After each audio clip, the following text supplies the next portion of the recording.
As we're changing up, I'd like to introduce the Endicott Jazz Rock Ensemble. These kids, thank you so much. My name is Ray Novak. I've been directing this band now for 11 years, and I see them every Thursday night for 2 hours. And we have all kinds of majors here. You don't have to be a music major or a music minor to be in the group. And I'll just, if you play an instrument or if you sing, if you'd like to get involved, please check us out at the booths later on during the day. Or come on up and just say hello. We welcome you all, and we hope you're enjoying our program. We're going to be starting the program in just a few minutes. I'd like to introduce, what year are you in? You're a sophomore. Mr. Evan Kane is going to sing a Frankie Valli tune, and if you feel like singing at 10 of 10 in the morning, we all welcome you to sing along, okay? Here we go.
I'd like to do a song by Chuck Berry. It's called Johnny Be Good. It features our Spanish exchange student, Nick Nico Coca, and we hope you enjoy it. Here we go.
We're almost time for our speeches. We're going to end our program with a song called Pick Up the Pieces by a group called the Average White Band.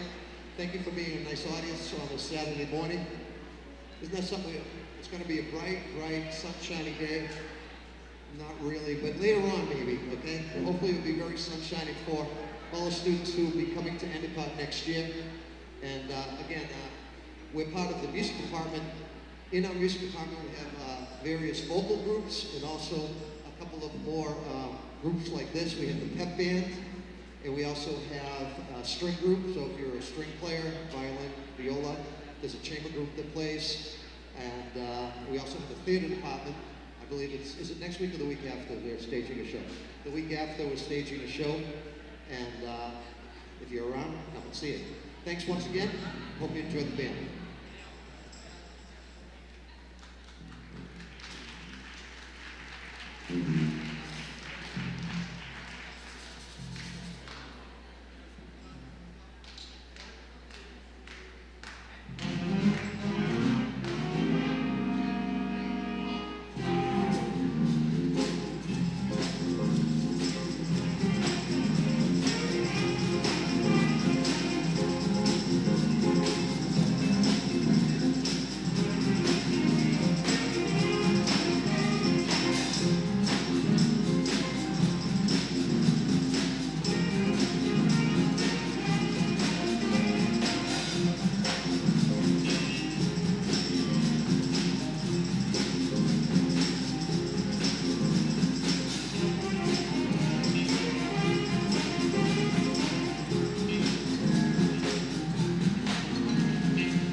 Good morning. Hey. Wow, thank you to the Endicott Jazz and Rock Ensemble for sharing their musical talents with us this morning.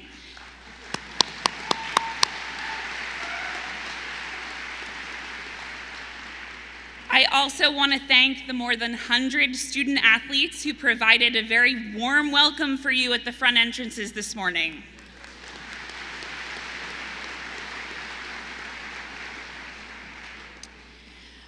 I'm Megan Monaco, Vice President for Enrollment Management here at Endicott. On behalf of the community, welcome to Endicott and congratulations on your offer of admission.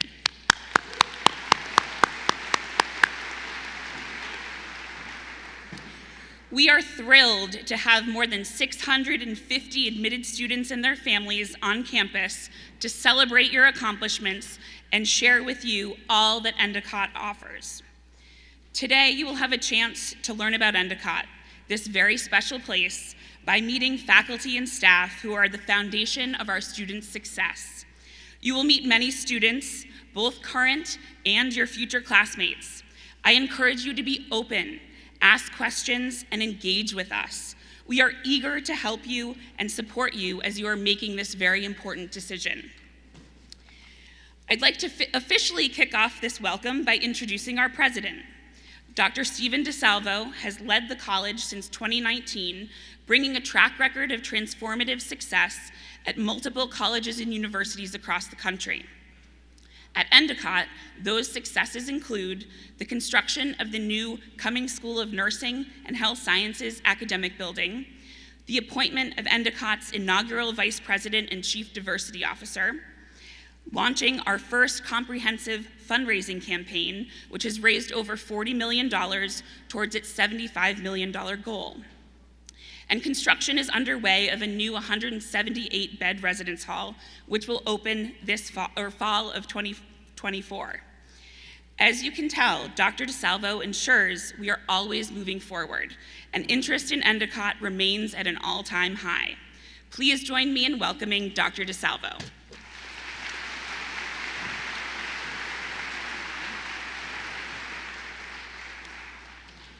Good morning. Good morning. Good morning. There we go. Okay, we're awake.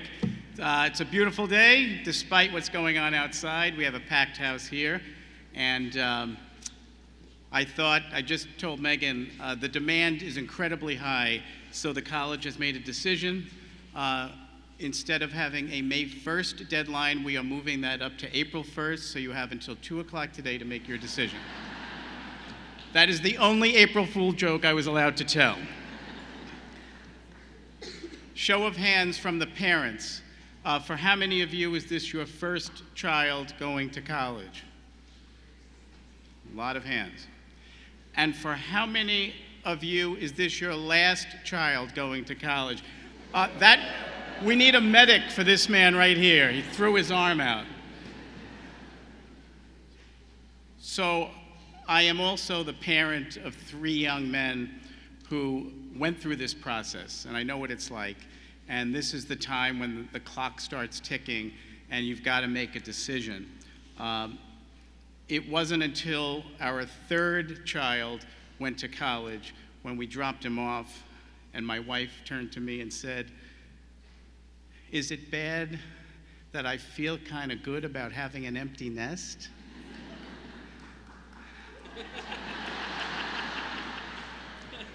And I said, "Is it bad that I want to buy a 1-bedroom house so nobody can move back?"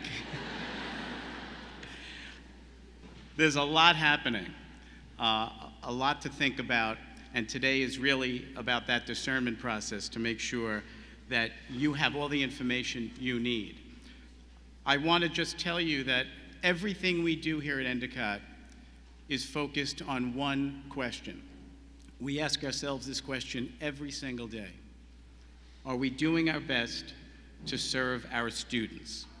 That is our primary focus. That's why we're here as educators, as coaches, as faculty members, as leaders. Are we doing our best to serve our students? And one of the ways you can discern that is by listening to your students. I have been able to meet many students throughout the course of the semester, having lunch in Callahan twice a week, inviting students over our house. My wife and I have dinner parties where we invite groups of students and ask them what they love about Endicott and what they think we should improve on. And many of those ideas, many of the construction projects, the new initiatives come from the minds of the students. What can we do better? They said, add a Starbucks. We want a Starbucks. We added a Starbucks. They said, we need a juice bar where we can get smoothies in the Post Center. It's right across the hall. Sometimes they're little things, and sometimes they're big things. We need a new School of Nursing and Health Sciences. We will get the keys to that building in mid-June, and that will be opened for the new students come the fall. We are very, very pleased about that project. We also have a commitment to excellence, academic excellence, to make sure that our faculty have the resources they need, but that they can teach at the highest level. You've heard about our internships. You've heard about our outcomes. The placement rates are well above the national norm. We're in the 91, 92 percentile for students getting jobs, and then a big portion of those that are not working next year are going to graduate school. So all in, we're at about 98%. Before graduation, our students know what they're doing. You're going to hear from a couple of students in a few moments, talk about their academic journey and some of the things they have lined up already. That is an excellent part of our program, where internships are integrated into the curriculum, not added onto. For those of you that came a few months ago, I talked about the price point. We continue to be at the low end of the gross price point among our peers, and that is intentional. We have not artificially inflated our price. Many schools have, which is why they have very high discount rates, and they have to give out a tremendous amount of aid to compete with us. We don't want you to have a lot of debt, which is why our price point is where it is. And I think the numbers here speak for themselves. It makes sense. Don't inflate the price if you don't have to. We're proud of the fact that we've been able to do that. We're also proud of the fact that many of our athletic teams have had championship seasons. I stood here in the fall when we unveiled championship banners for the NCAA sports that won their conference championships and in some cases went on to NCAA tournament victories. There are 20 NCAA sports at Endicott. We unveiled 13 championship banners. Think about that. 13 out of the 20 teams won their conference. In the past year, we had a football team that went undefeated and hosted the first round of the NCAAs here on campus. Last spring, we had a baseball team ranked in the top 20. They're currently ranked 7th in the country, by the way. They went to the Sweet 16. Where was that hosted? Here at Endicott. Last weekend, our men's hockey team made the Frozen Four. They ended the season ranked 3rd in the country. Where was the Frozen Four? Here at Endicott. We're very proud of the fact that not only do we have stellar academic students here, we have athletes that can do the work, get great coaching, and excel and win. It's a great place to be. And those are just a few examples of the many championships that we've seen. You heard about the infrastructure growth. We continue to look at how can we best service our students by building new facilities like this new residence hall that's going up. Why? Because the incoming classes continue to get larger. And we want to make sure we can accommodate you when you arrive. So I'll end with my favorite story, and some of you have heard this, but it's my dating analogy, right? That this is just like dating.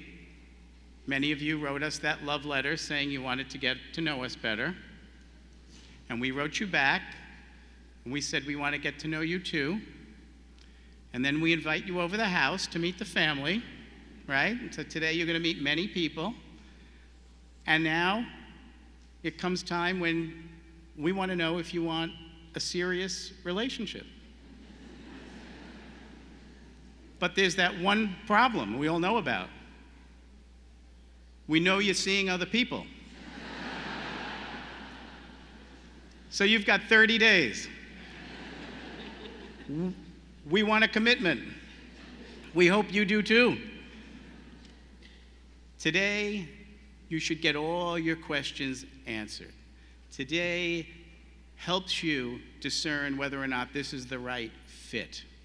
We accepted you because we believe this is a good fit for you. You have to decide whether this is a good fit. We very much value your decision, but we want to make sure that you have all the information you need to make that decision. And for those of you that already made a decision, you've deposited, welcome to the nest. Today begins your journey forward. So the boyfriend on the Cape, it's over. The girlfriend up at Winnipesaukee, it's done. It's time to move on. Think about the exciting things that are going to happen here at Endicott, not just the next 4 years, but for the rest of your life. We have 2 wonderful venues, by the way, across the street, Tupper Manor and Mistlewood Estates. They happen to be beautiful wedding venues. So if you meet someone while you're here, you may end up back here. We love to see how our students can grow academically, socially, spiritually, athletically. That's what it's all about. That's why we're here. So, I'm thrilled that you could be here.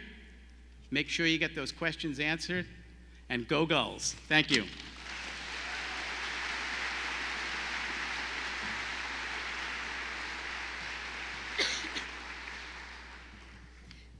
Thank you, Dr. DeSalvo. Now I'd like to take a few minutes to put into context what an offer of admission at Endicott this year means, and to tell you a little bit about one another. To start, you applied to Endicott during a record year of interest. We have received over 5,500 applications, the largest applicant pool in the college's history. You have been selected from the strongest group of applicants we have ever had. You have an average high school GPA of a 3.71.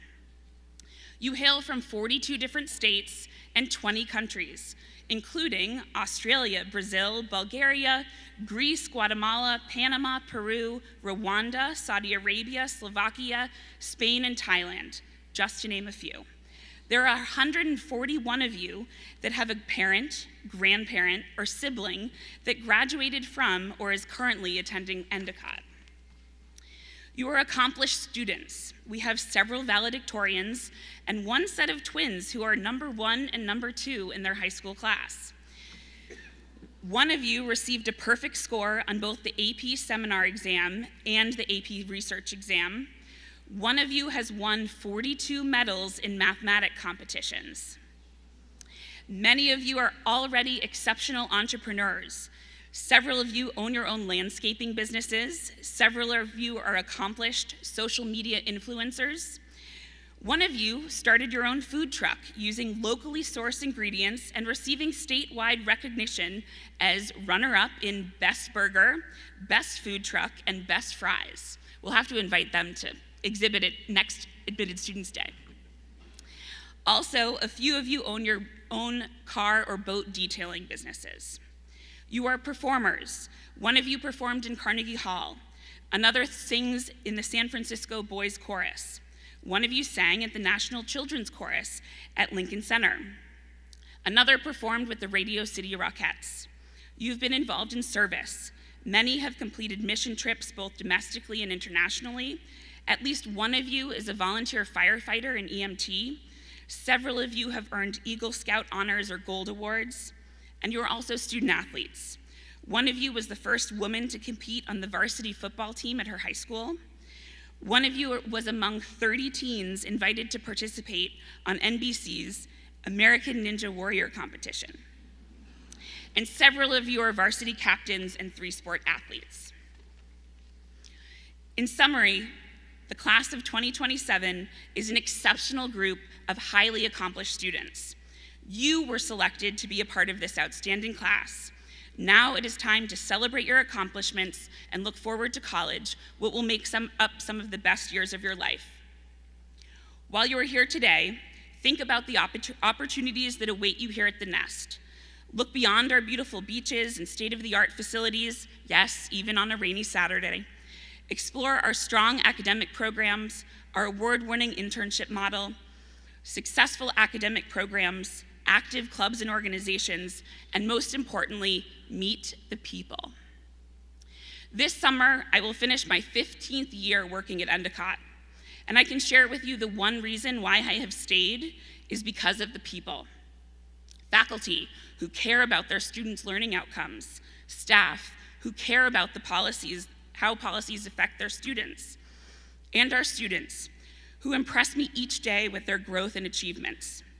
This forms a community dedicated to creating a sense of belonging for all students, faculty, and staff.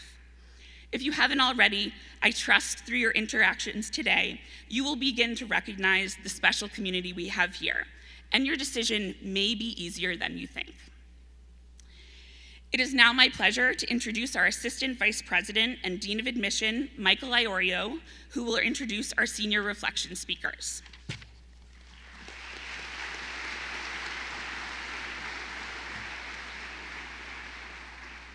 Good morning, everyone. Thank you again for being here today.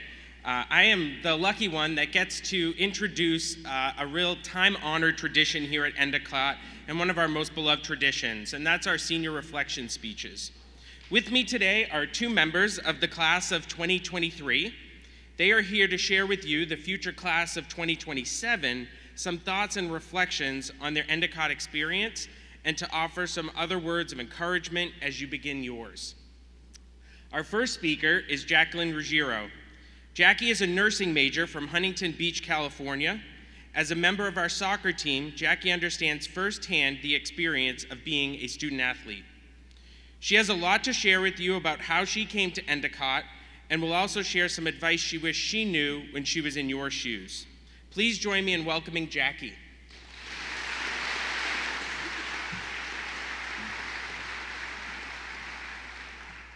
Good morning, everyone. Welcome to Endicott. I'm thrilled to share my story with you. So whenever people ask me where I'm from and I tell them I grew up in California, the first thing they ask me is how I found Endicott. As my time in high school was ending and I started looking at colleges, I knew I wanted to pursue a career in nursing. I began to look at schools that had a direct admit nursing program, and Endicott was on the top of that list. I applied, and the day before my campus visit, I received my offer of admission. While walking around campus, I knew this was going to be my home for the next 4 years. That same day, I had the opportunity to meet with Coach Kenyon, which led to me being offered a spot on the soccer team. Everything fell into place all at once, and it's still unbelievable to me to think about how much I've changed and even learned in the short amount of time that I've been here. I'm often asked how I've dealt with being so far away from home, and I'll let you in on a secret. I thought I was going to struggle being on my own, but one of the best things about Endicott is that since it is on the smaller side, I have created my own family here. Being surrounded by my friends, teammates, classmates, and even the staff and faculty have shown me that no matter what, I never have to experience anything alone. As I reflect on the past 4 years, I'm reminded of so much of what made my Endicott experience exceptional. In particular, being part of an exceptional nursing program and being part of the soccer team has had a significant impact on me. Looking back to my first clinical experience, I was assigned to Beverly Hospital. I was nervous to speak to a patient, let alone give them their morning Tylenol. But fast forward to now, being in the intensive care unit at Holy Family Hospital for my last clinical rotation, I can take care of a critically ill patient without even blinking an eye. I owe so much to my nursing faculty and peers who have helped me grow in this program and within my field. My experiences have given me the confidence to succeed during my interactions with medical colleagues and with my patients. Ultimately, it has led to me accepting a full-time position at Mass General Hospital post-graduation.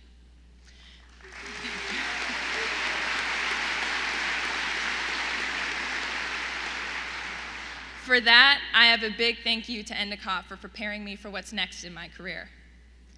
Getting involved with different activities, clubs, sports, or attending the variety of events offered here at Endicott has allowed me to get immersed into the community. For me, soccer really helped me with my overall college experience. I have made a new family filled with teammates and even the coaching staff, many of whom will be my lifelong friends. Playing under the lights on Hempstead Stadium, surrounded by my teammates, coaching staff, and the support of my fellow peers in the stands, and getting that feeling of overwhelming excitement is something that I will never forget. I've had so many eye-opening experiences with the different community service projects from both soccer and nursing. Participating in fundraisers like the Ice Bucket Challenge or the Frozen Flop have allowed me to give back to the community while also being thankful for what I have in my life. My clinical experiences have allowed me to meet many different people from many different backgrounds and widen my perception of the world around me. As I wrap up my remarks for today, I'd like to add something that I wish someone told me when I was in your shoes. When you begin this new chapter of your life, there will be times where it will be scary, exciting, confusing, and even a little bit complicated. But I want you to remember that no matter what, you are never alone. The best part of Endicott is that you will always have someone in your corner cheering you on. Whether it's a friend, a professor, a coach, a roommate, or even your parents, you are not alone. These next 4 years of your life will go by so fast, so enjoy every moment that you can. And you never know, soon enough you could be up here sharing your Endicott story. Take advantage of every opportunity or experience you're able to, because those will make the best memories and the best stories for you to tell. I hope you choose to call Endicott your home, just like I do. And thank you so much. Welcome to the nest, and go Goals!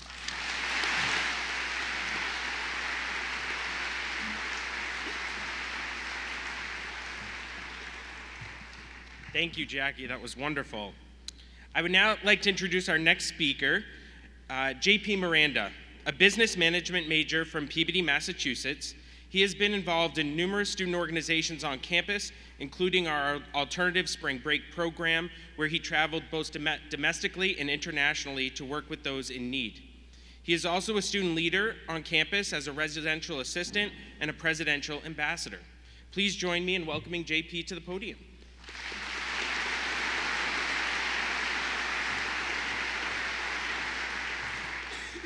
Thank you, Michael. Good morning, everyone. It is an honor to be here with you all. Today marks the anniversary of the beginning of my Endicott journey, as I sat in your very chair in April 2019, listening to the student speaker that day. She spoke about her internship experience and how involved she was on campus. Before hearing her story, I wasn't sure if I was coming to Endicott, but by the end of her speech, I was locked in and wanted to be a forever Gull. I first applied to Endicott because I heard such amazing things about the award-winning internship program.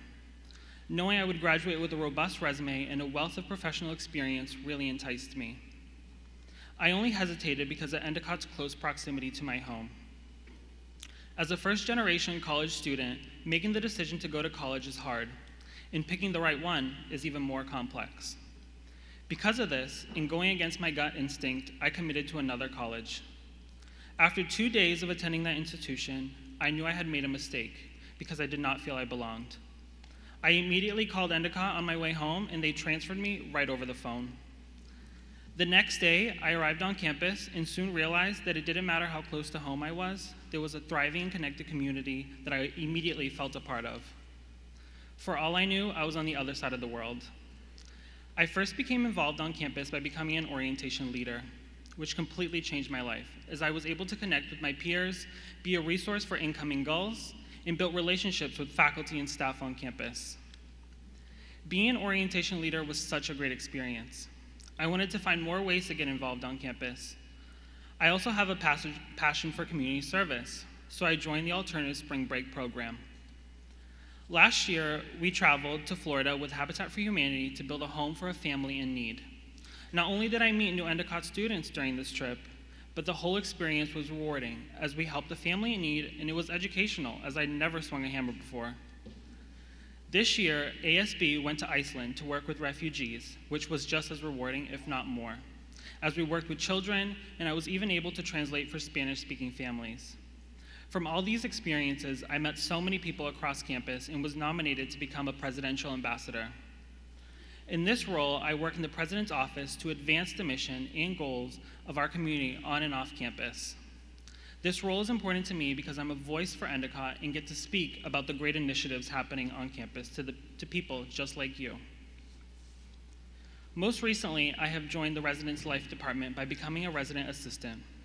Prior to this year, I was a commuter student, but I just had to spend my last year on campus to be further immersed in the community and all the great things happening here.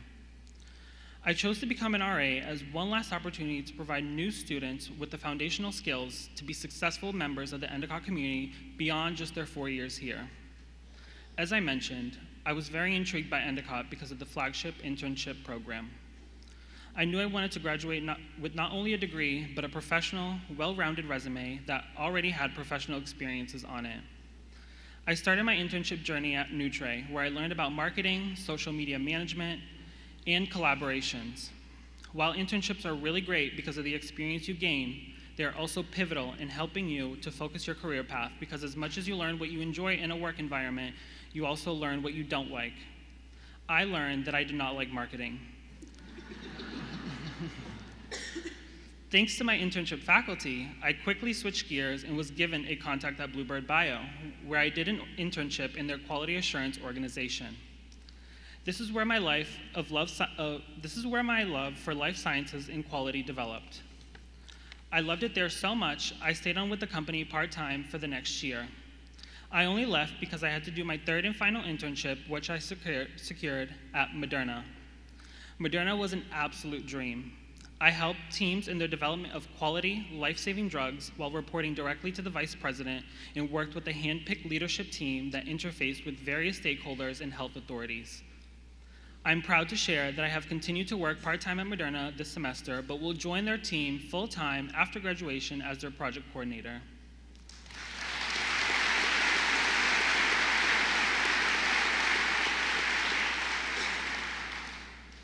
During my time here, I have been focusing on pursuing a high-quality life and inspiring the same in those around me. And now I have found a career that matches my higher calling. I hope you take away from this story that you need to optimize your time here. Meet new people, try new things, be persistent, and above all else, it's your journey that matters, not the destination. I can't wait for you to spread your wings and join me as a forever gull. Thank you.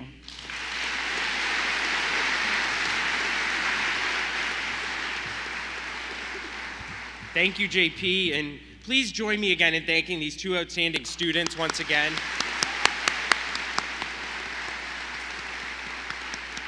We appreciate their insightful comments and inspirational words and congratulate them on their upcoming opportunities after graduation.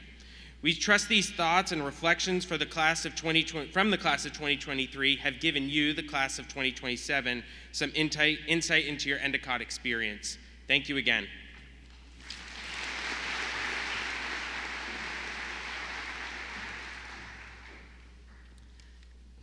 Thank you, Michael, Jackie, and JP. I'd like to introduce some of my colleagues from President's Cabinet that are here with us today. So they're going to stand up and give you a wave. Dr. Sarah Quay, our provost. Brian Kane, Vice President of Student and External Engagement. Tony Ferrulo, Vice President of Finance and Chief Operating Officer. And Brandy Johnson, our Vice President and Chief Diversity Officer. Before we review your agenda for the day, I'd like to acknowledge our undergraduate admission team. If you could all step forward, those of you that are in the room. Anyone? Oh, there they are. Come on. A couple of them.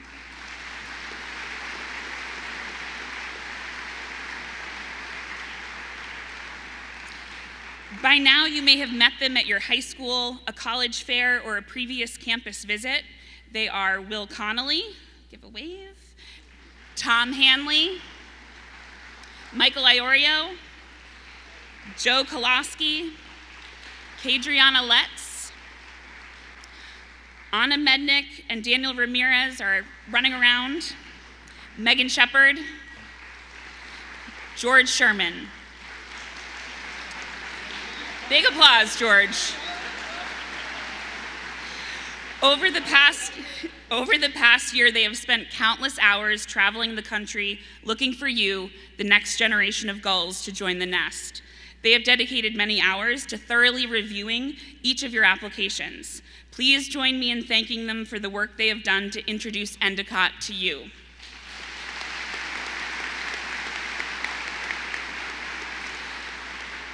I also want to acknowledge Allison Heenan, our Director of Visit Experience, who you may have seen running all over campus this morning, who is very responsible for today's events. Thank you to Allison for her hard work. Hey, George, you're good. All right, thank you.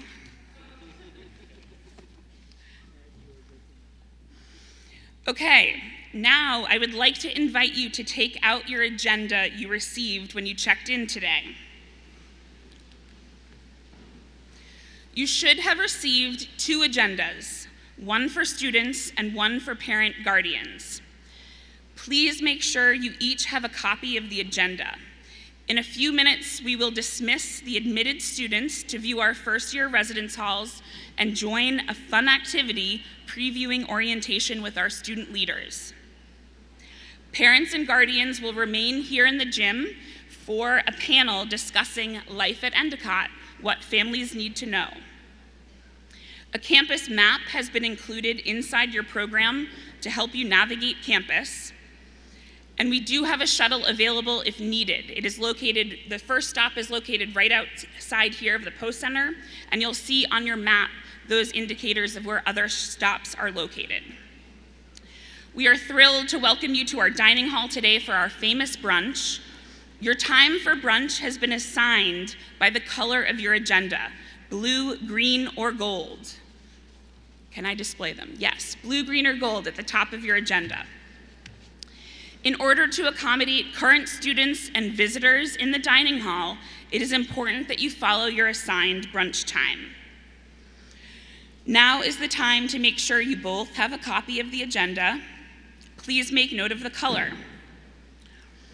I'm going to explain how you're going to reconnect later today after we divide you up. Blue agendas are going to meet in the Callahan Center dining hall for brunch. Green and gold agendas for the School of Nursing will meet in the Hempstead Commons to either take the shuttle or walk together to the School of Nursing building. If you are unsure as to what your major falls into, there are a program listing in your campus map. Green and gold agendas for all other areas will meet in their specific academic school locations. Not to worry, each of these sessions will have people to walk you there. But now I would like you to take 30 seconds to talk amongst yourselves to identify what school you're going to meet at when you come back together.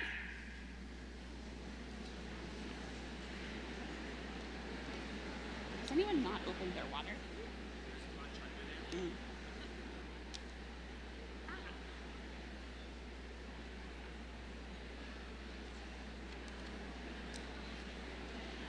Okay, I know you're all excited, but we still have some other things to discuss before I can dismiss you. Full campus tours and residence halls tours will depart from the second floor of Hempstead Commons starting at 12:15, with the last tour departing at 1:45. On the back of the agenda, you will notice some additional offerings and events happening throughout the day. You may visit the Center for Belonging from 12 to 2, stop by the Division of Academic Success from 12 to 2, visit the bookstore in the Callahan Center, or their pop-up location located right out here of the gym. Please consult your agenda for your discount as an admitted student today. And then for athletic events, our men's rugby team will play at 2 p.m. today. Many of our other competitions on campus were canceled due to the weather. The admission team will be available to answer your questions in 3 different locations: the second floor of the Hempstead Commons, Mannanen Center for the Arts, and the lobby of the Garris School of Business and Judge Science Center. The admission team can help you with the following items. Major changes. If you need to change your major, you need to consult the undergraduate admission team. This is true all the way until the start of classes in the fall. Please contact admissions to change your major. Also, don't forget to pick up your t-shirt. You'll notice on your agenda a removable coupon that you can bring to any of those admission tables, and we will be able to give you your t-shirt. And finally, once you have decided you're ready to make Endicott your home, please submit your enrollment deposit online. You can find a QR code in your agenda to do that quickly today, but you do have until May 1st to make your decision. No April Fool's jokes here today. Thank you for joining us today. We trust with all that you have all the information that you need to make it official and join the Endicott community. I'm going to ask that everyone remains seated because we need to dismiss almost 2,000 of you to respective areas. So at this time, I am going to invite our current students to come forward.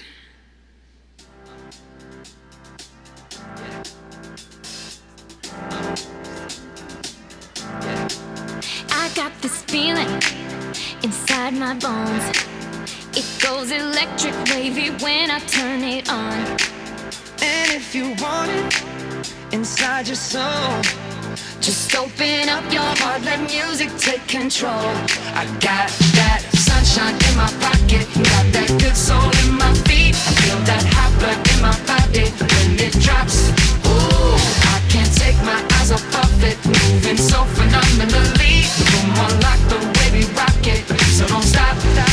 Under the lights when everything goes, nowhere to hide when I'm getting you close. When we move, well you already know. So just imagine.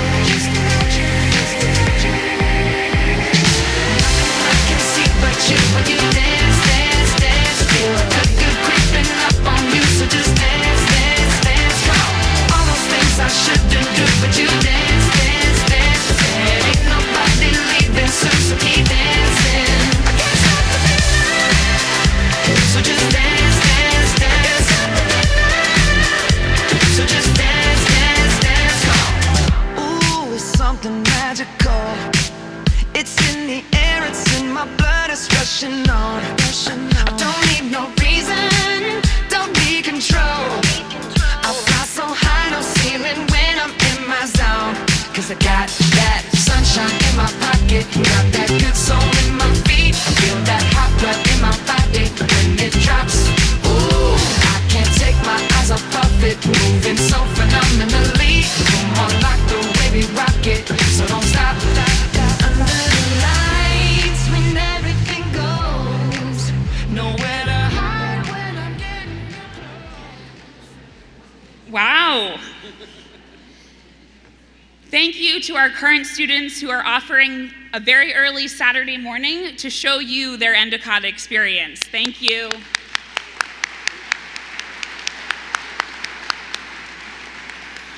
So before I dismiss you all, I'm going to dismiss our students to head out the back doors so you all can make your way outside. And once they're outside, I'm going to dismiss just the students to go outside to go on tour. Before we do that, I'm going to ask you to acknowledge where you're sitting. So there are balloons located on the floor and in the bleachers. So I'm going to divide you into smaller sections so we don't have a mass exodus of students all at once. So I just ask for your patience as we do this process. So acknowledge where you are before the balloons or behind the balloons. So stay there for a minute.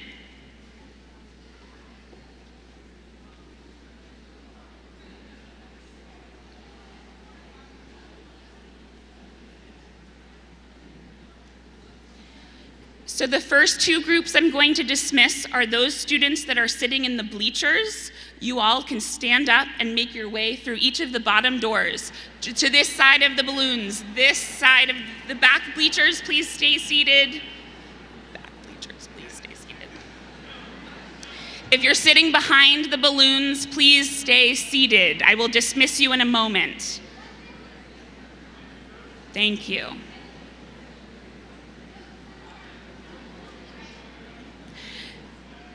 And parents, you're going to remain here in the gym for our next session. So just be patient as we do this.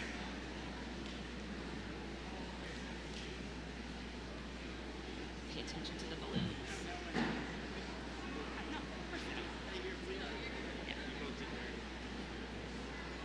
Better?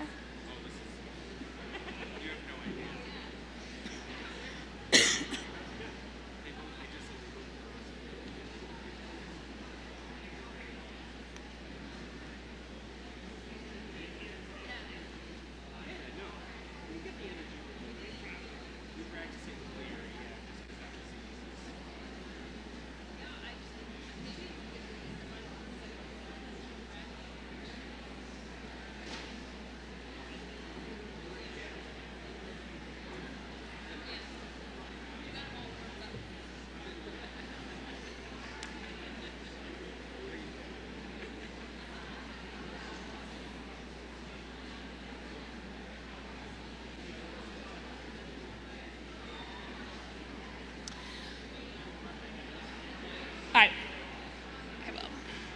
So at this time, I'm going to invite those students that are sitting on the floor behind the balloons. You can stand up and make your way through both exits. There are balloons on the floor as well, so just pay attention to where you're located on the floor balloons. Both exits are available.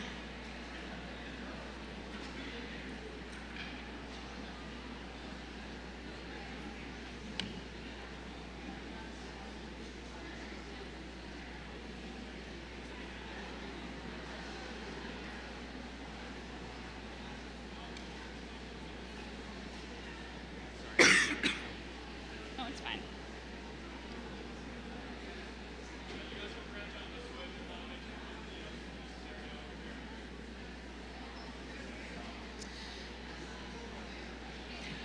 For parents, we will begin the next session at 11 o'clock, so you have a little bit of time. If you need to use the restroom, there is also still refreshments upstairs in the field house. Students, if you can just stay seated so we can get these tours out.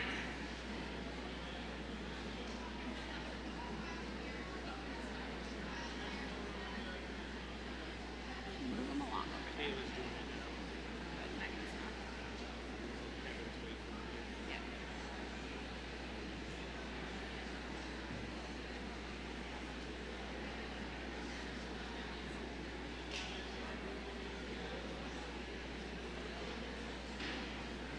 Yeah, it's just, it's pretty even. Do the best you can. Yeah. It's not a perfect science. You're dividing them now.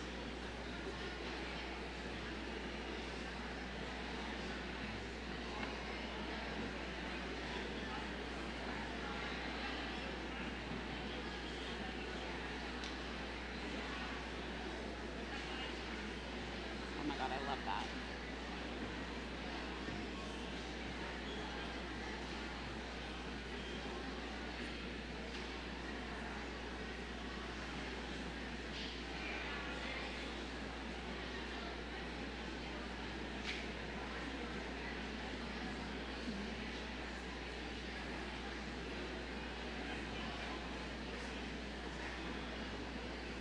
Michael, the timing was really good.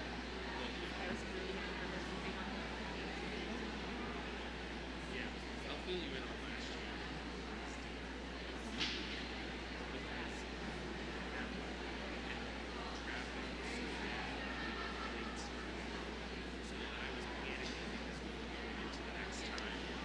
So for those of you students that are sitting on the floor, my right, your left, you all can stand up and exit through this bottom doorway. Go slow.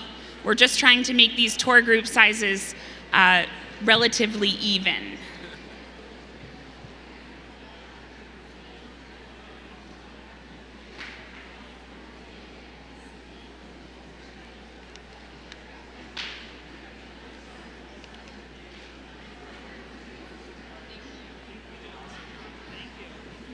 Excellent job. Excellent. Yeah.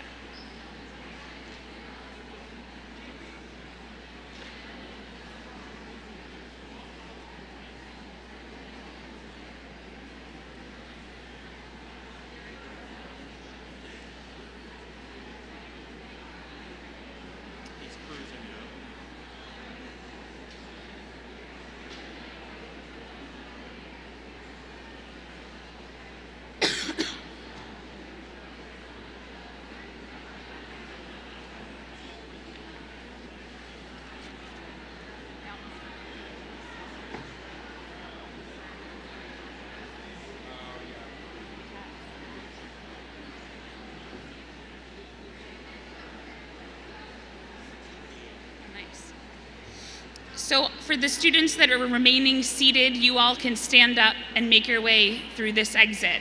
We can actually use both exits, but I think this one at the moment makes the most sense. Just take your time. And parents will be back with you at 11 o'clock for the family session.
I think that's what they're gonna do over there.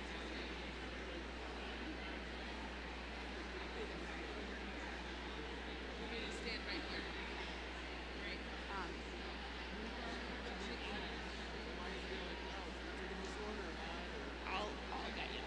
Yeah. Maybe you should stand next to each other. That's all right. I'll help you.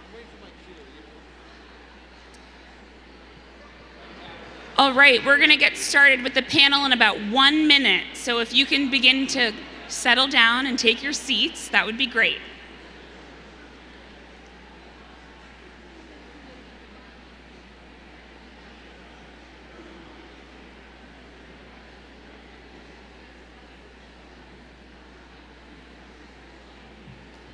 What a day. Is it still raining outside?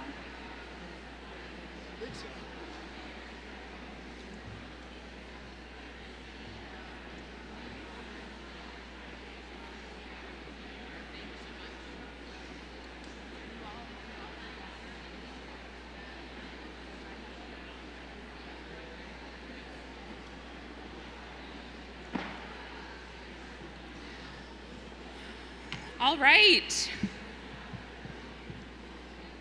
Well, good morning again to our parents and families joining us today.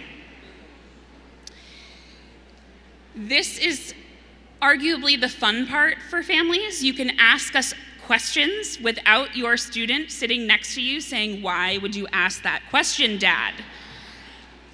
So I'm joined today with a really amazing group of panelists, many of our leaders who are here to answer questions. They've also brought with them other members of their teams to help support and answer some of the questions that you have. So the way this is going to work, each of our panelists are going to introduce themselves and give us a little bit of an overview about their division and what they do on campus. And then we're going to turn it over to you. Ask your questions. Start thinking about them now. I have come prepared with a list of questions in case anyone is too shy, but we'll get started with our provost, Dr. Sarah Quay. Morning, everyone. It's great to see you all. Thank you.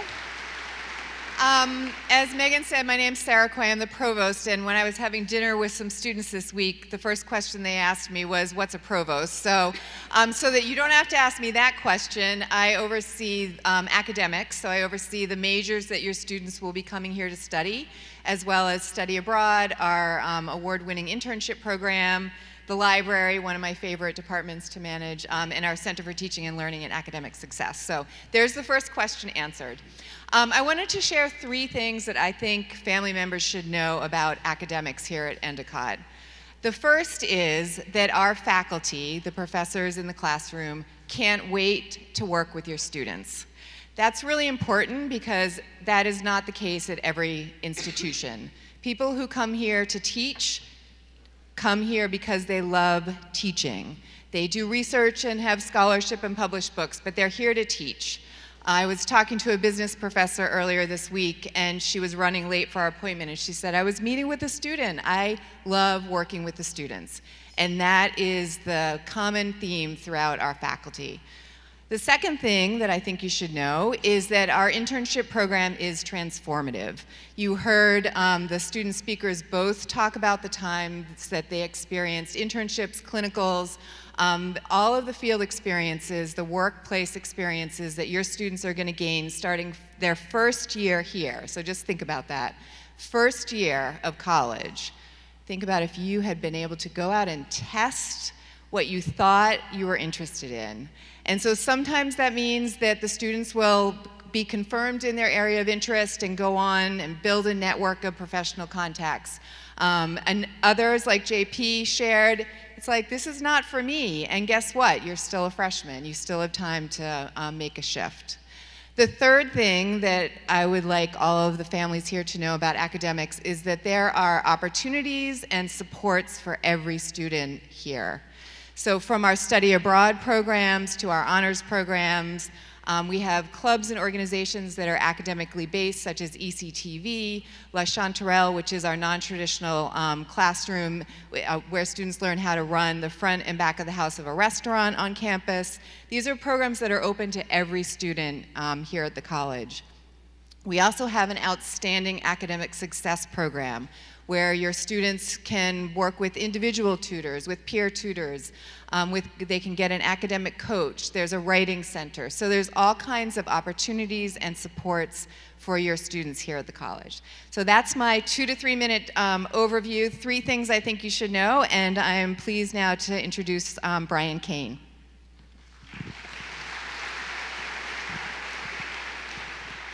Thanks, Sarah. I'm Brian Kane. I am the Vice President of Student and External Engagement here at the college, which means I oversee all of the student life side of your students' experience here at Endicott. So what is outside of the classroom, then Sarah and I work really closely together to grow students both socially, as Dr. DeSalvo had mentioned earlier, which includes building some self-advocacy and resiliency skills, and to make sure that students are having a strong, great experience here.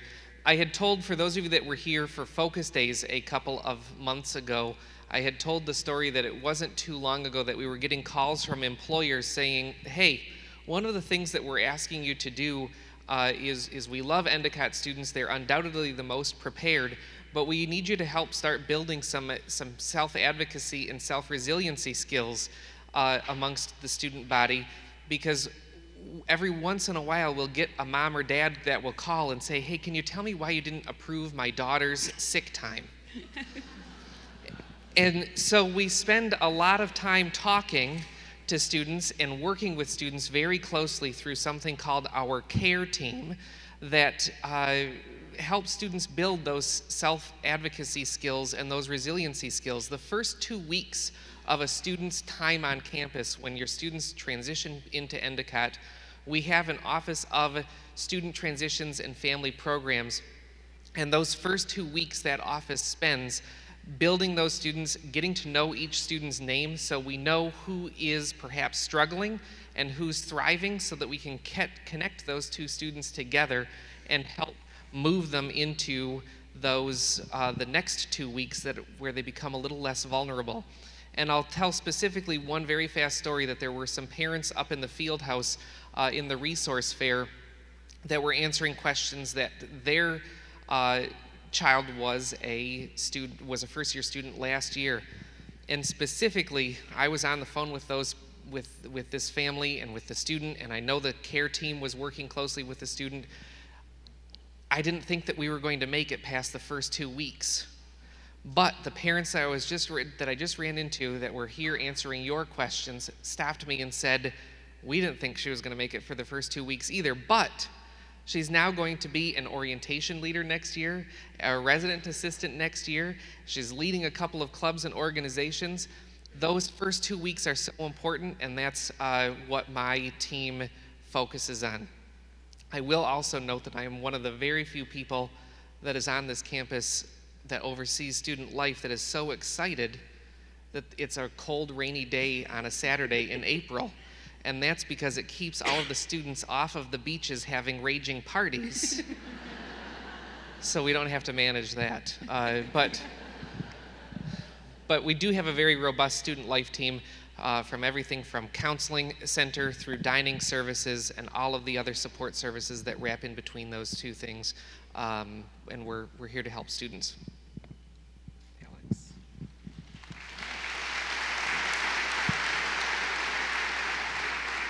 Hi everyone, my name is Alex Olvera. I'm actually a student here at Endicott. I'm a junior business management major with a minor in events from Pottstown, Pennsylvania.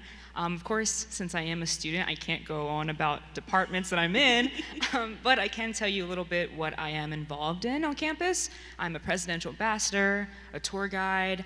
I'm part of EC Radio, and I actually run my own radio show out of the station. I'm a part of the book club and EMO, which is our events management organization here on campus.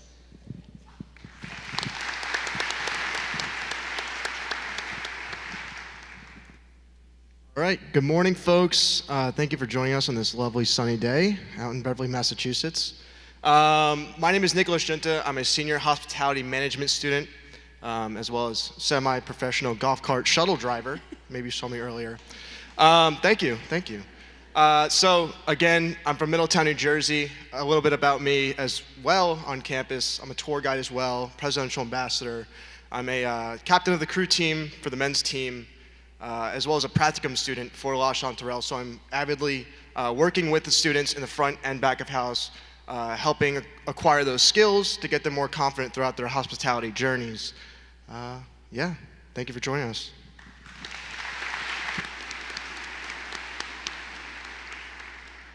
Good morning, everyone. I am Brandy Johnson. I am the inaugural Chief Diversity Officer at the college, which makes me feel so fancy when you say that, Dr. DeSalvo. Thank you. Like Megan, I started on the same day in 2008, so this is almost my 15th year at the college. I used to be in a role similar to Brian Kane's, so now I get to laugh when he has those beach things that go on in all of those parties. My 3 things that I wanted to share with you. In this new role, which I'm enjoying thoroughly, my main purpose is to make sure that your students feel like they belong. So diversity, equity, inclusion, it's a buzzword. People hear it all of the time. I still have diversity, equity, and inclusion in what I am working on, but my main focus is belonging. I am wanting to look at diversity, equity, and inclusion in a holistic approach. So instead of consistently focusing on just racial diversity, which a lot of chief diversity officers do, I'm making sure here at Endicott we are focusing on neurodiversity, gender diversity, sexual orientation, family diversity, which people don't think about often, age diversity. I can keep going on and on and on with the diversities. Spiritual diversity is a main component as well with our Center for Belonging and Inclusion, which hopefully you'll have a chance to stop by today and check out. It is formerly a chapel here on campus that was not used as a chapel consistently, so we have converted it into a Center for Belonging and Inclusion, and it also serves still as a chapel. So our Christian group meets there quite frequently, our Catholic group meets there quite frequently, Jewish group, our Muslim students, et cetera, et cetera. Once a month, we have a Catholic priest who comes in and does Mass in the chapel for our students, as well as has confession with the students in my office, which I have to move some things around to make it a more confession state. I have a large giraffe, a stuffed giraffe in my office, which is not apparently appropriate for confession, so I move him into a closet. We also have a Bible study for our students. We moved a foot bath into our Center for Belonging and Inclusion for our Muslim students so they can pray daily. It's a beautiful space. We're still in the process of making sure that it is comfortable. The loft area has new furniture that was just installed last week and is beautiful, and our students have been coming in to both study as well as take naps and meditate, which I'm really thrilled about. We have multiple groups on campus that are affinity groups on campus that meet also in the Center for Belonging and Inclusion. BIPOC group, our LGBTQIA+ group, a neurodiverse group called DREAM. There's multiple of them. I gotta leave some room for some questions. But it is a space where our students are coming to both to share their experience of Endicott and what they need from us. One of our key programs that we have also monthly is called Dine and Dialogue. We have breakfast, lunch, and dinner once a month, which is a lot of Sodexo for me, but it's delicious. And we have conversations rooted in what's going on campus. We leave the space open for students as well as faculty and staff to tell us how they're feeling about what's going on, what they think needs to be changed, and we make sure to check both our egos at the door and then also just not having to feel like we always have to be politically correct. Whenever people are feeling like they have to consistently be politically correct, they're losing the space and being able to have discussion. So we've left that space open so then that way we can figure out what all of our community needs to make it an even better nest. It's already pretty amazing, but we're working on making it even better. So thank you all for being here. Congratulations to your students for being admitted. Looking forward to talking to you later.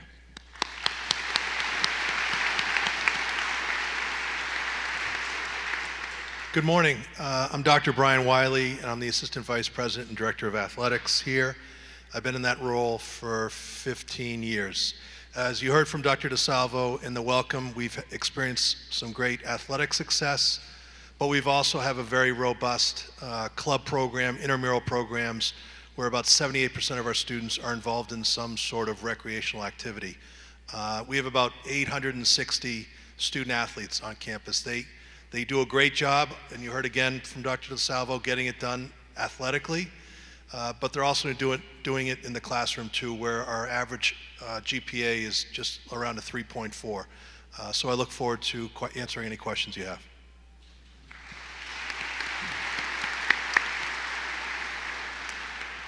So this is the time for you not to be shy. If anyone would like to start with a question for our panel, I invite you to raise your hand.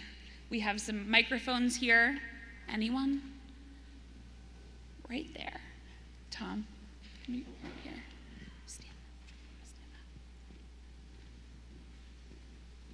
up. Thank you for being the first. Although I don't know what question you're going to ask yet. So maybe not. I'm an educator myself, so I'm not afraid to stand up and talk.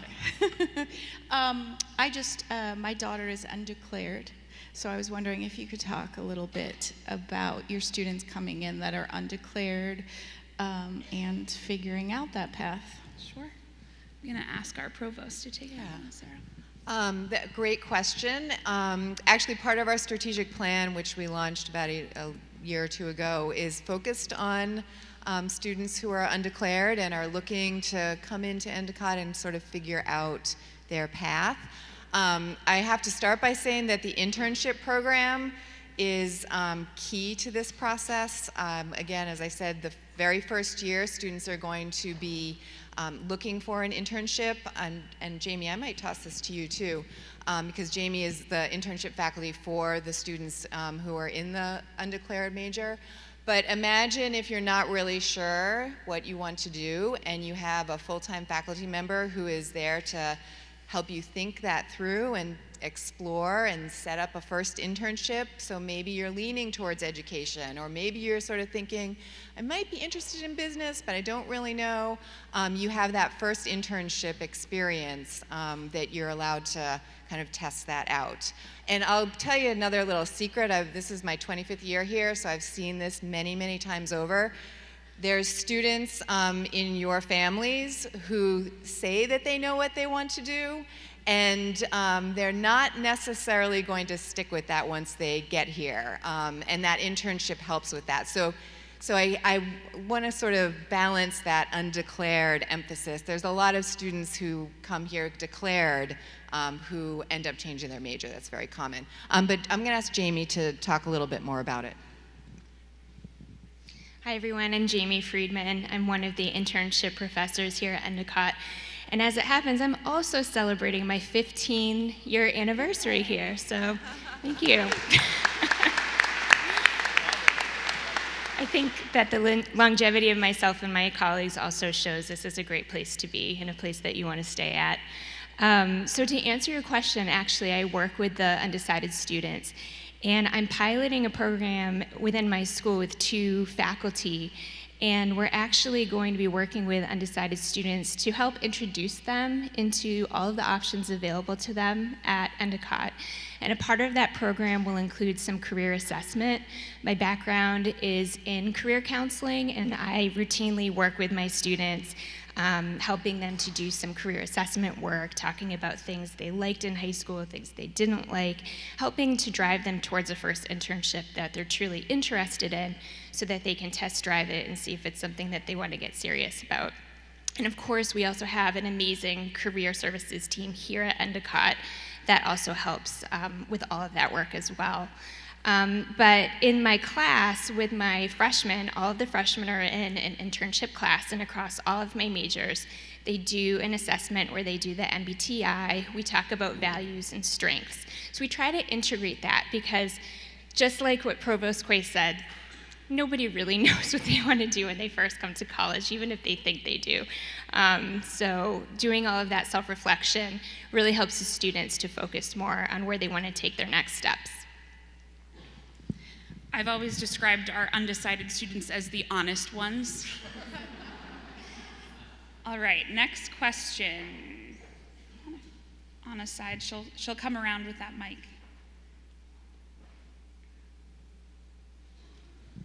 So I know you have May 1st as a deadline to get that initial deposit in. Still waiting through the loan process. So I wanted to know, when is the other portions due so we don't miss out?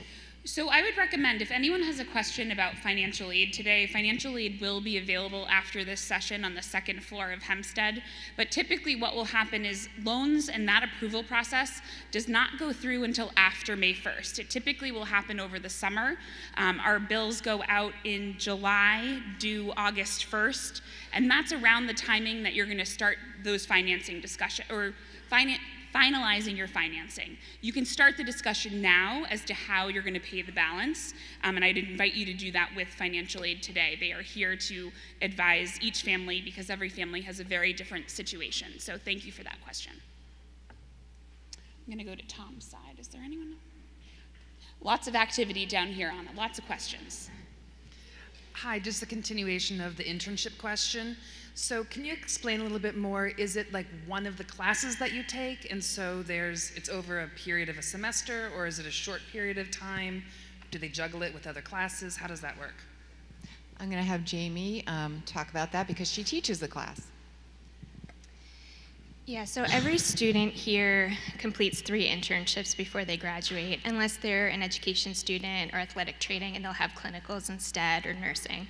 And so how that works is, as freshmen, they will be assigned to an internship professor like myself, and they will have class with that person the fall of their freshman year. And that class really kind of lays the foundation for the internship program. It educates them on how to write a professional resume, cover letter, how to talk to employers, how to present themselves in a professional way. And also, as I mentioned, starts to get into that self-reflection piece. What do I want to do for a major? What do I want to do for this first internship? So they're in they go out then and do their first internship either during the winter break or the summer break that year. So that's really unique, honestly. There's no other program that I know of that does that. And I think it's a huge advantage to the student because they get a chance to try something out, to see if they're on the right path. And I always say to the students, if you don't like your first internship, congratulations. Now you know that you don't really want to do that. Let's figure out what you do want to do. So then as a sophomore, similar, they have a class again in the fall. They go out and do another short internship, 120 hours, either in the winter or the summer. Junior year, we give them a little bit of a break. A lot of times they want to study abroad. They do take a class that preps them, whichever semester they're on campus, for their semester-long internship, which happens during the fall of their senior year. It is basically a full-time work experience in the field of their interest. So it's a very, very quick overview of the program.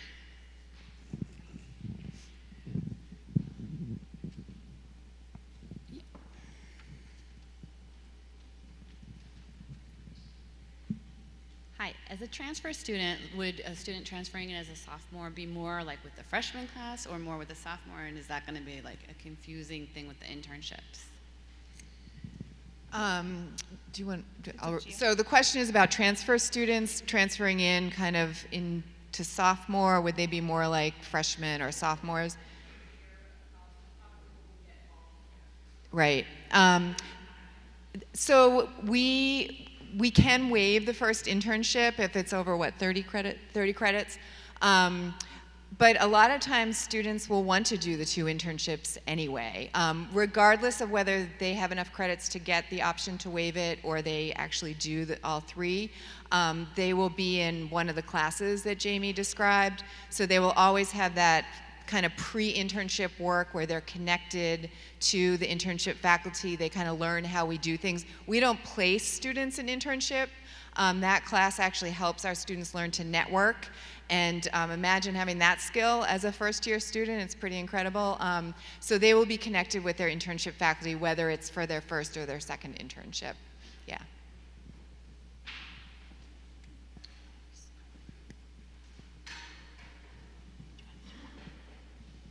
So this is my 3rd and final child coming to college, so I'm very excited about that.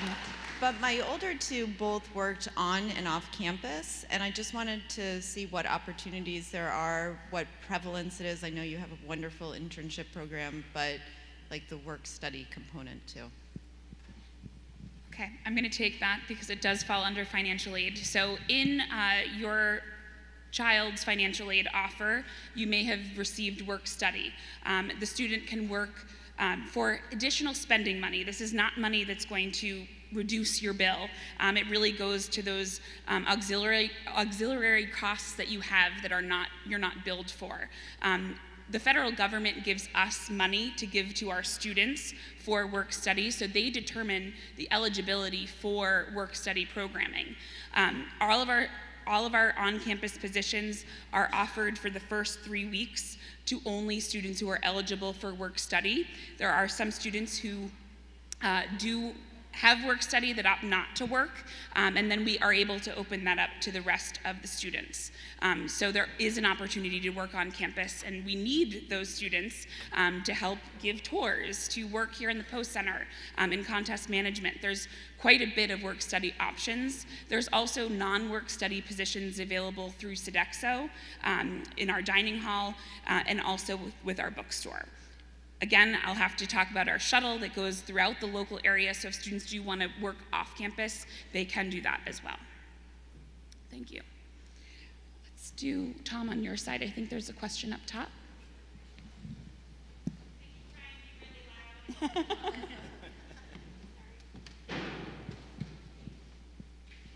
was just wondering if you could tell us a little bit more about the individual design major and more specifically, about that and maybe where we should plan on visiting today if that's something we're thinking about.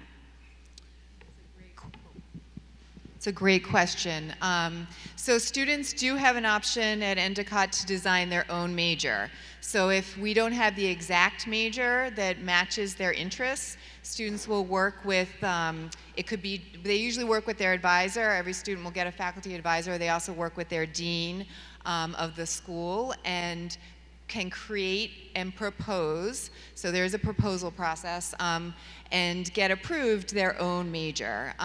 So sometimes students are interested in some of the medical professions. I've had students who wanted to go into veterinary school who have done this, kind of proposed and then gone through that process. If you have a student who's interested in that process, you could go to the School of Social Science, Communication, and Humanities, the liberal studies major. That's sort of, they're the experts, I think, because they tend to approve the most. But really, any dean will be able to talk to you about that process. So I would be also thinking, like, if they're depending on the majors that they're thinking of kind of combining, maybe visit one of those schools as well. And I'm happy to talk individually with you about that as well. So to clarify the liberal studies major, that is our individually designed major, but it's also usually where students who are undeclared or undecided fall for their first year. And that's within the School of Social Sciences, Communications, and Humanities. Yes? Hi. Could you speak to the course requirements that all freshmen are required to take, whether it's philosophies, probably not theologies, languages, maths, just to get a sense what the non-major curriculum looks like? Sure. So every student has to take the general education curriculum, which there's eight different categories. You can find that on the website. Freshmen are required to take a 2-semester freshman writing sequence and their internship, pre-internship class. The rest of the general education requirements really are worked in almost throughout the 4 years, depending on the major. Some majors are highly prescriptive, for instance, interior architecture or nursing. They have a really set curriculum, so they kind of build in where those general education courses are taken. But other, like an English major or a business major even, there's a little bit more flexibility. So they might take their world cultures general education class freshman year. During summer orientation, your students will meet with their deans and start to learn more about their schedule for the fall. And that's one of the topics that will get covered. Hi, I just had good morning. I just had a modern technology question, one which my son probably knows the answer and probably rolled his eyes that I'm standing here asking this question. But I was wondering if Endicott had like a student-friendly phone app or app to use for, or if there's one in development. I know that other schools do have these apps, and they've been very helpful to, well, say my daughter as a student. That's just a question. Brian? I was really hoping to get away with all of the academic questions today and I wouldn't have to answer any. We do have a couple of apps in process. They're both web-based and downloadable. We actually find that students use and get used to going to the website more often and then just going and finding the information on their website. But there's pretty student activities driven. So one of the apps called Gull Nation, which is in collaboration with the athletics department, lists out all of the student activities. They're able then to RSVP to some of those student activities, and most of our apps are around what's going on campus. So we do have those happening around. And then I think that there are a couple of academic connections as well. Yeah, I'll just add that every course also has an online component where it's kind of like for the, when you went to college and there wasn't technology, you would get the syllabus. Now it's the syllabus plus the online page. And we use a platform called Canvas. Some colleges use Blackboard. And there's an app for Canvas that the students can put on their phone. And a lot of them do. I see them in class. They'll pull up their assignments on their phone using that app. So, they can use it on the web, but they can also use it through the app.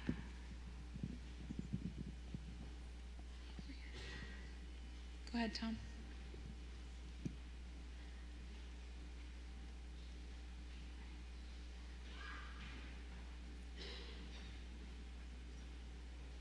Hi, just a quick question. Wondering if Endicott was affected by the employment issues with faculty nationwide. Could you just say a little bit more about your question? So I've seen faculty shortages in my daughter's high school, and I work with a professor in his college as well, and I'm wondering if you were hit by the shortage, if you've had a lot of people leave, if you're trying to hire and having trouble hiring. No, we aren't having any trouble hiring faculty. We're actively hiring some new faculty right now. I think I met with 4 candidates last week. We were in person during the pandemic. We were distanced, and we followed all the protocols. We had an on-campus testing site, but we didn't miss a year and being kind of all remote, and I really think that made a difference for the faculty and the staff. It certainly made a difference for me to come in masked, distanced, but seeing your students, seeing your colleagues, and so we didn't lose anyone during that time period, and we are not experiencing that. Sarah's not going to share this with you, but I have to say that our faculty really kept us going through that pandemic of being here in the classroom with our students. They were incredible, and we had such amazing experiences for our students during that time because of how dedicated they were to their students. Hi, good morning. Thank you for the opportunity to be here. I just wanted to ask a little bit if someone could explain the housing process and the roommate selection process. Excuse me, is it a blind assignment? Is it fill out a form? Can you pick your own? How does that work? And how does the dorm selection process work? We were waiting for that question. I'm sure many others were as well. I'll ask our housing team to come up and explain some of the intricacies, but before I do that, I'm going to give you one big plea. And that plea is encourage your students to go and do a random housing selection assignment. And here is the reason why, is that today students are going to spend about 2 hours with each other. And I see this time and time again in my experience that they spend 2 hours at Admitted Students Day with each other, and they're going to come back to you at lunch and they're going to say, Mom, Dad, I just found my roommate. It's my new best friend, and we're going to be very close. And then come to find out, they select each other, they move in together because we figure out a way to make that happen in September, and then they find out that the other person lives a completely different lifestyle, is much more clean than they are, or whatever it may be, And the only, truly, this is not a joke, the only roommate issues that we deal with in the very first half of the semester is in roommates that selected their roommates before they got here. And it's going to be shocking when you tell your student, I think you should go random. And they're going to say, nope, you're insane, Mom and Dad. I highly encourage it. The data supports the importance of going in a random housing selection rather than in picking your roommate in the first 2 hours of accepted students' day. But Or I'll on have, social media or any other or on way. social media or on whatever else that they're going to select through. I'll introduce Dr. Matt Heiser, who is our Associate Dean for Student and Residence Life that oversees all housing things. Thank you, Brian. Thanks for your question. It was about internships, right? Okay, good. Sorry. So just very broadly, our process is completely online, the request form. So in the month of June, your student will receive information once they have their Endicott email address. They're going to create a profile. It's a system called StarRes. In StarRes, they create that profile. They detail those preferences. So whether it be living preferences, as Vice President Kane just shared, as well as if they have a preferred roommate that they would like to indicate. Some data on that, about 25% of our students have historically shared a roommate. So if your student is experiencing that dynamic of, oh my gosh, I have to find a roommate, only about a quarter have done that the past several years. They'll also be able to share their preferences of a specific residence hall, as well as what we think is really exciting is if they're interested in applying for a living learning community. So I hope you've heard a little bit about that, but if you haven't, our living learning communities are students who live together around a specific topic or theme, and they participate in an English 111 class. So a faculty member teaches a specific course around that topic or theme in our residence halls. It's a great program. Students truly love it. And they'll be able to apply and submit interest for that as well. So again, that's during the month of June. Our team will work really closely to walk them through those steps. When they're here in the end of June during orientation, that form will still be open. If they have any questions or any specifics, please encourage them to come see us. Thank you.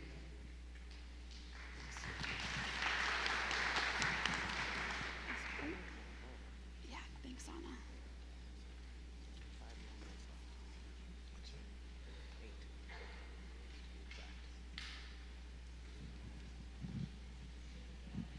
Thank you. So, I have a daughter who is very interested in track and field, and I have to admit I haven't seen a track. So I'm wondering where the track and field team gets to practice and so forth. So if you can speak to that, thanks. Yeah, so we do not have a track on campus, as you stated. When we originally built our stadium, we really tried very hard to build a track around that, but it's right within the buffer zone, so that prohibited us from doing that. So we have a great relationship with a private high school right down the road, Pingree School, and we utilize their track for our team, and vice versa. They sometimes use our facilities. And transportation, Brian? And transportation. So we've never had, some of our teams participate off campus, our equestrian team, our golf, and track. What we do is provide transportation if the team cannot provide and crew. And we can't provide transportation if the teammates, the upperclassmen, aren't able to bring their teammates to practice, then we'll get a shuttle, we'll get a van to make sure everyone gets to where they need to be. Tom, yep. Good morning. Curious on freshmen that come in and they have a faculty advisor. What happens? Is there a scheduled review with the student during the first semester with the faculty advisor about this is the route to go or not to go? Yeah, so as I mentioned earlier, the schedules will be discussed at summer orientation. So if you can sign up for that when the invitation goes out, the beginning of that discussion will happen then. Usually that's with the dean and a group of faculty. And then when the students come for the back to campus in August, they will meet individually with their faculty advisor. They will go over the schedule. If they want to make a change from what they signed up for in the summer, they can do that. They can check in, I think there's like the first 10 days or drop add, so they have a little bit of flexibility. Once they go into a class, they can test it out. If they want to still adjust their schedule, they can do that. But their faculty advisor will meet with them. In fact, we're in pre-registration, what we call pre-registration season right now, where every student at Endicott is meeting with their advisor to plan their fall schedule. That will happen for every semester here, including senior year. I think we have time for one final question. So Anna, if you.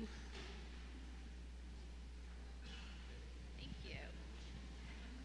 Can you talk a little bit about the FERPA form and when we should complete that for our students? Do you want me to? I'm going to do my best to answer that question. When students get their Endicott credentials and log in to the My Endicott system for the first time, the FERPA form will come up. So it's a digital form. The student will be prompted to sign it. So you don't have to do anything. It will come up automatically. And I don't think that will happen like closer to the beginning of the semester, right? Do you want to say what FERPA is? Yeah, but I don't know.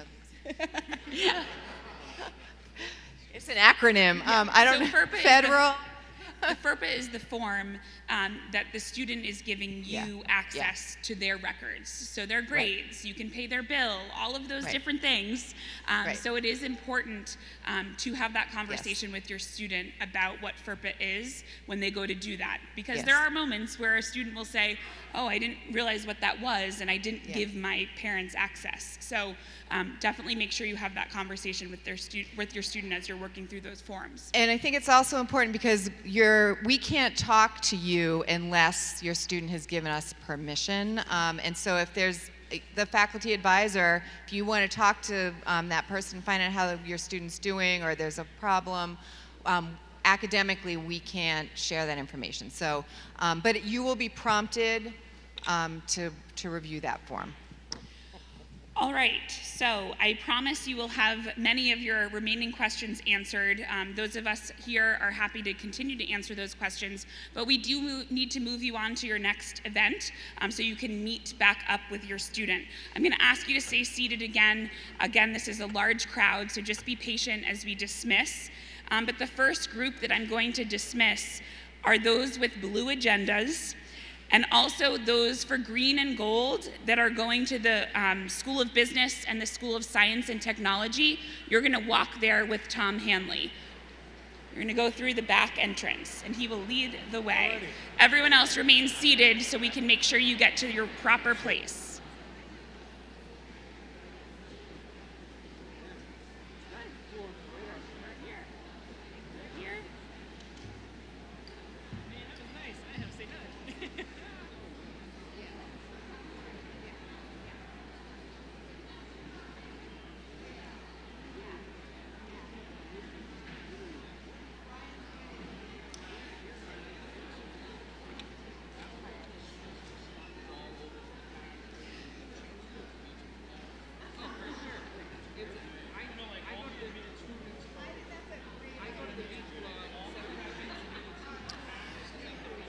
So for parents that are following the School of Visual and Performing Arts, you can exit through the lower door here with Anna, and she'll lead you to the School of Visual and Performing Arts.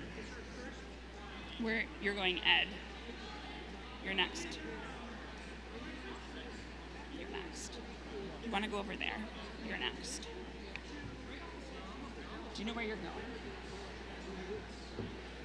Education. You're going to the WACS. Education and Social Science, Communications, and Humanities.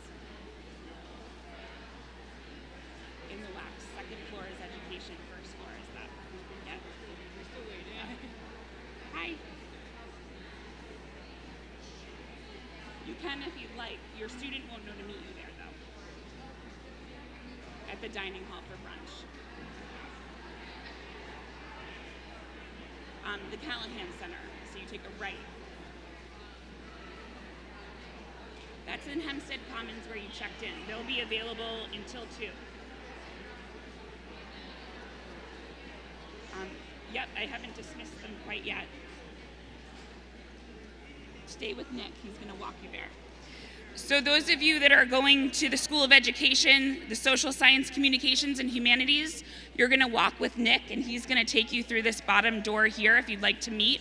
He'll bring you over to the WAC Center.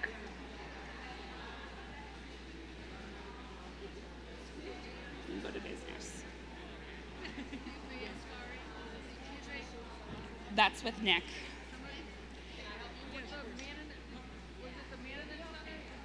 Yes, the School of Arts is going through that bottom door. You're going upstairs to the hospitality. This. Are they meeting their students where they pre-planned right now? Yes. So those of you that are going to the School of Sport Science, Alex, our student, is going to take you upstairs. You're going to meet in the hospitality suite upstairs. And then the School of Nursing is going to leave with Michael Iorio, who's in the back. I see him. And you're going to meet your student in Hempstead Commons. He's in the very back. You'll see him in a second. School of Business, you're going to the School of Business. They've already left. But you're going to take a right on the road, and it'll be on your left-hand side. Hi there. Yeah, so you're going to go out the door, go to the right on the road, and you'll be on your left-hand side. You'll pass Hempstead. You're a School of Business. School of Business and Science is the same with everything. Take a right, and you'll be on the